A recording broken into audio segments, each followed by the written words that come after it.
Angry protesters in Mexico, demonstrators in Senegal. Emotions often boil over when food prices spike.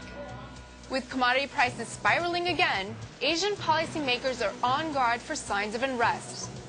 Devastating droughts in the U.S. have slashed thousands of acres of corn and soybeans, the main feed sources for cattle and poultry. A hot summer in Russia is threatening its wheat output. The result? U.S. corn futures prices hit all-time highs. Wheat and soybean prices have jumped 40% and 30% respectively since early June.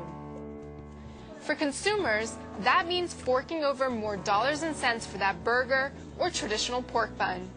The pain could be particularly bad in Asia, where imported soybeans are critical for livestock feed and soy-based diets, and where food also makes up a bigger portion of consumer spending. Luckily for China, prices for pork, its most popular meat, are still cheap because of extra supplies at home. But don't count on them staying that way for long. Farmers are increasingly unwilling to pay for expensive feed. Some analysts say extra food costs being passed on to consumers could trigger a new inflation cycle. A few governments are already taking countermeasures. Indonesia scrapped its soybean import duties for 2012 last month.